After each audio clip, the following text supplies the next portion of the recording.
Então, se você puder, feche os seus olhos. Eu quero orar pela sua vida, pela sua família. E se você puder também, ore junto comigo, tá bom? Vamos orar, irmãos. Aleluia. Senhor, meu Deus e meu Pai, eu quero me colocar na Tua presença agora para Te agradecer, porque a Tua palavra, Senhor, é o renovo para a nossa alma. Ó Deus, o que seria de nós se não fosse a Tua palavra nos alimentando a cada dia, a cada manhã, a cada noite? Pai, muito obrigado, Senhor, porque nós somos milhares e milhares de vidas que estão nessa corrente de fé e de oração. E eu tenho certeza, Pai, que aquilo que o Senhor tem preparado para nós é infinitamente maior e melhor do que jamais poderíamos imaginar. A Tua palavra diz em Efésios capítulo 3, o versículo 20, que o Senhor é poderoso para fazer infinitamente mais do que tudo que pedimos ou pensamos, segundo o Seu poder que opera em nós. Ó Deus, eu quero Te agradecer porque eu sei que o Senhor tem planos de bênçãos e de paz. E eu Te agradeço, Senhor, porque nós estamos no caminho certo. Quando nós dedicamos minutos aqui para orar, nós não estamos desperdiçando tempo como as pessoas do mundo lá fora pensam, mas nós estamos plantando, estamos caminhando em vitória e com certeza a colheita chegará. Pai, eu Te peço neste momento, Senhor, visita a vida dessa pessoa, entra na casa dela, derrama da Tua unção sobre a sua família, despedaça todo jugo, quebra todo mal, Senhor. Afasta desse lar toda ação do maligno e que o Teu nome seja glorificado. Que os anjos do Senhor repousem, acampem-se ao redor desta pessoa e a livre de todo mal. Oh Deus, eu sinto aqui no meu espírito que muitos estão completamente perturbados, atribulados, não sabem mais o que fazer da vida. Mas Jesus, levanta do pó o abatido, levanta, Senhor, aquele que está caído, aquele que não tem mais força para seguir em frente. Oh, meu Deus, eu creio que muitos estão prestes a encontrar o Seu milagre, a receber a Sua bênção, a Sua cura, mas a pessoa precisa perseverar. Por isso, ajuda essa pessoa, meu Pai, a dar um passo de fé, a confiar no Senhor e não se abater pelas críticas, pelas humilhações, porque o Senhor mesmo disse que quem quiser segui-lo deverá tomar a sua cruz e não retroceder. Oh, meu Pai, nós Te pedimos perdão pelas vezes em que duvidamos do Teu amor e da Tua fidelidade. Pai, muitas vezes nós fomos enganados pelos nossos sentimentos e convencidos pelas circunstâncias de que o Senhor tinha virado as costas para nós. Mas hoje nós entendemos que tudo isso não passa de uma grande mentira, porque a Tua palavra nos garante que Jesus está conosco até a consumação dos séculos. Ó Senhor, nós reconhecemos agora que não tem dinheiro, status, bens materiais que se igualem à bênção que é ser salvo e perdoado pelo sangue de Jesus. Pai, nos perdoe também pelas vezes em que nós invejamos o sucesso das outras pessoas e ficamos angustiados por não termos a mesma sorte que elas, porque tudo isso é enganação.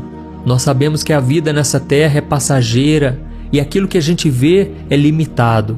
E somente aquilo que nós não vemos é eterno. Oh, meu Pai, nós Te pedimos para hoje muita força, sabedoria e coragem para confiarmos no Senhor, mesmo quando não entendermos o que está acontecendo. Nos ajude, Senhor, a ser como o salmista, que conseguiu enxergar as coisas com os olhos espirituais e continuou confiando em Ti. Obrigado, Senhor, por esse momento de oração. Eu estou sentindo a Tua paz e eu creio que muitos que estão me ouvindo já estão percebendo essa mudança. Começaram hoje a assistir o vídeo e estavam de uma maneira, mas agora já estão se sentindo renovados, fortalecidos. Pai, em nome de Jesus, continua conosco e nos livre de todo mal. Em nome de Jesus que nós oramos e Te agradecemos. Amém. Glória a Deus. Bom? Então vamos começar com a mensagem de hoje. Eu quero ler uma passagem que está em 1 Coríntios, capítulo 2, que possui uma das promessas mais lindas que Deus faz para nós. Olha só o que está escrito. Olho nenhum viu, ouvido nenhum ouviu, mente nenhuma imaginou o que Deus preparou para aqueles que o amam. Amém? Olha que promessa maravilhosa, irmãos. Aqui está dizendo que aquilo que Deus preparou para nós, olho nenhum viu. Ou seja, é algo tão maravilhoso, mas ao mesmo tempo não conseguimos ver com os nossos olhos carnais. E é exatamente sobre isso que eu quero falar com vocês hoje, a respeito da nossa visão. Irmãos, vocês já pararam para pensar que muitas vezes nós somos guiados por aquilo que a gente vê? A Bíblia diz que nós devemos ser guiados pela fé e não por vista. Mas o que tem acontecido é que muitas vezes ficamos ansiosos, preocupados e com medo, e isso eu incluo na lista também. Muitas vezes nós olhamos as circunstâncias à nossa volta, os montes, os problemas, e a gente fica desanimado. Mas irmãos, Deus nos chama para olharmos além daquilo que os nossos olhos físicos veem. A Bíblia diz que Jesus é o sol da justiça. E muitas vezes nós só enxergamos o dia nublado, as nuvens escuras e nos esquecemos que por trás dessas nuvens o sol não deixou de brilhar. O sol permanece no mesmo lugar. Irmãos, assim é Deus na nossa vida. A gente acha que Deus está em silêncio, que Ele não nos responde, mas Ele está lá, no mesmo lugar, no trono, operando, agindo, ouvindo as nossas orações, e tudo o que devemos fazer é confiar no Senhor de todo o nosso coração. Irmãos, quando nós olhamos com os nossos olhos físicos apenas, nós somos enganados, porque a gente olha os poderosos deste mundo, a gente olha os políticos, a gente olha as pessoas que se dão bem, mesmo sem buscar ao Senhor, e a gente pode cair no engano, achando que aquelas pessoas estão se saindo bem e nós que estamos aqui buscando ao Senhor, orando todo dia, muitas vezes somos esquecidos, Deus não está nos abençoando, mas isso é uma mentira.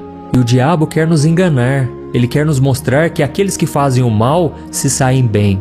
E aqueles que fazem o que é correto, aqueles que são honestos, que buscam ao Senhor, eles estão em desvantagem. Muitas vezes você está aí custando a pagar as suas contas, custando a honrar os seus compromissos. E aí de repente, pessoas que não têm talento algum, pessoas que não têm um conhecimento, não agregam em nada na vida dos outros. São as pessoas valorizadas. Pessoas que ganham rios de dinheiro e só porque são famosos acham que são melhores que os outros. Mas irmãos, o próprio Jesus disse que aquilo que é valorizado pelo mundo é desprezado por Deus. Deus olha o seu coração, Deus tem visto as lutas, as batalhas que você tem enfrentado. Às vezes as pessoas olham para você e acham que a sua vida é perfeita, que você é próspero, abençoado, mas não veem as lutas que você passa. Elas não imaginam o deserto que você tem enfrentado, os problemas, as dificuldades. E Deus é o único que conhece o nosso íntimo, conhece o nosso ser verdadeiro e Ele sabe de coisas que você ainda não conhece. Eu gosto muito de um versículo que está em Jeremias, capítulo 33, o versículo 3, onde o Senhor diz assim para cada um de nós: Meu filho, clame a mim e eu te responderei. Anunciarei a você coisas grandes e ocultas que você ainda não conhece. Irmãos, eu amo essa passagem bíblica porque eu sei que Deus tem coisas muito maiores reservadas para mim do que tudo aquilo que eu já experimentei até hoje. Eu sou muito grato a Deus por ter me dado essa oportunidade de trazer a sua palavra aqui no canal do YouTube, nas outras redes sociais, mas eu sei que Deus tem algo muito maior. Eu sei que milhares e milhões de pessoas ainda precisam ouvir uma palavra. Ontem mesmo eu estava conversando com uma moça que me mandou mensagem e ela me disse que estava com pensamentos de morte. Ela me disse que tudo na vida dela estava dando errado. Mas ela acabou de conhecer o meu canal, está ouvindo as orações e estão fazendo tão bem para ela. Irmãos, assim como essa moça, eu sei que há muitos e muitos que estão perdidos, precisando de uma direção, de uma palavra de conforto, de ânimo. E por isso eu creio que aquilo que Deus tem reservado para mim no futuro é muito maior do que eu já experimentei. E você tem que começar a enxergar a sua vida assim a partir de hoje. Olhe com os olhos da fé e não com seus olhos físicos, tá bom? A Bíblia ensina que as coisas que nós vemos são passageiras, mas as coisas que nós não enxergamos são eternas. Então, irmãos, nós precisamos parar de olhar as circunstâncias e olhar com os olhos da fé. Amém? Lá no Salmo de número 73, nós vemos um relato de um homem chamado Asaf que foi enganado pelos seus olhos. Ele achou que os poderosos, os ricos e os famosos do mundo eram as pessoas mais felizes. Eram aquelas pessoas que só curtiam a vida e não tinham problemas. E nesse salmo ele fala abertamente que quase ele se desviou porque ele começou a invejar os pecadores. Ele começou a ter inveja das pessoas do mundo porque ele olhava para a vida dele e ele tinha a sensação de que ele estava em desvantagem, de que não estava valendo a pena viver em santidade, renunciar às obras da carne, o pecado. Eu quero ler para você então o começo desse Salmo 73. Preste muita atenção no que ele disse. Quanto a mim, os meus pés quase tropeçaram, por pouco não escorreguei, pois tive inveja dos arrogantes quando vi a prosperidade desses ímpios. Eles não passam por problema e têm o corpo saudável e forte. Estão livres dos fardos de todos. Não são atingidos por doenças como os outros homens. Olha isso, irmãos. Perceba aqui que Asaf começa a questionar a justiça de Deus, perguntando por que os ímpios parecem estar vivendo sem dificuldades enquanto ele estava lá sofrendo, passando por lutas. E quantas vezes isso acontece com a gente também, não é verdade? Nos perguntamos por que aquele colega de trabalho que não acredita em Deus foi promovido e nós não. Por que aquele parente que leva a vida de uma forma estranha, uma vida promíscua, está sempre se dando bem, enriquecendo, mesmo passando os outros para trás, enquanto nós aqui continuamos tendo que acordar todo dia bem cedo para trabalhar, temos que pagar os nossos boletos, muitas vezes adquirimos dívidas, estamos sempre passando por batalhas. Ou então aquele casal que vive se traindo e parece que eles estão tão bem, eles estão sempre viajando, curtindo a vida, enquanto o nosso relacionamento é tão cheio de lutas. Você que está passando por crise no casamento, isso é mais comum do que a gente imagina. Quantas pessoas chegam para mim com questionamentos, perguntando por que estamos passando por luta, pastor? Nós entregamos nas mãos de Deus, nós tentamos fazer tudo o que é certo, mas agora estamos vivendo momentos complicados. Irmãos, foi este questionamento que o salmista escreveu no Salmo 73. Ele estava muito indignado ao perceber que tudo parecia ser em vão. Mas se você continuar lendo esse salmo, você vai perceber que algo aconteceu na vida dele. Ele parou de olhar com os olhos físicos, parou de olhar as circunstâncias e decidiu buscar ao Senhor. E foi quando ele entrou na presença de Deus que ele começou a orar, que Deus tirou as escamas dos seus olhos. Ele começou a perceber que, na verdade, ele estava no caminho certo. Ele estava com Deus e o seu futuro seria de bênção, de paz. Mas aquelas pessoas que hoje estavam fazendo mal, na hora certa elas pagariam por tudo que estavam fazendo. O pecado que hoje estava na vida delas traria um peso muito grande. E essas pessoas, sem elas perceberem, uma a uma começariam a tropeçar e a cair. E foi então que Deus mostrou para ele que ele estava no caminho certo, que tudo não tinha sido em vão, que Deus estava vendo o coração dele. E foi então que o salmista renovou as suas forças, a sua fé no Senhor. E eu quero ler para você o que ele escreveu na continuação, só para você entender o quanto vale a pena buscarmos a Deus em oração.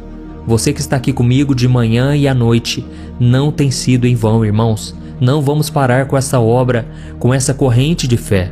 Olha só o que ele escreveu. O meu corpo e o meu coração poderão fraquejar, mas Deus é a força do meu coração e a minha herança para sempre. Os que te abandonam, sem dúvida, perecerão. Tu destróis todos os infiéis, mas para mim, bom é estar perto de Deus. Fiz do soberano Senhor o meu refúgio. Proclamarei todos os seus feitos. Amém? Olha que coisa linda, irmãos. O salmista aprendeu que o seu relacionamento com o Senhor é o que realmente importa, e por isso é tão importante confiarmos na justiça de Deus, mesmo que pareça que os ímpios estão prosperando, porque no final das contas, Deus é o juiz justo e todos esses perecerão. Mas nós que confiamos no Senhor Jesus, temos a promessa da redenção, temos a promessa do perdão, da salvação, e nada nos atingirá.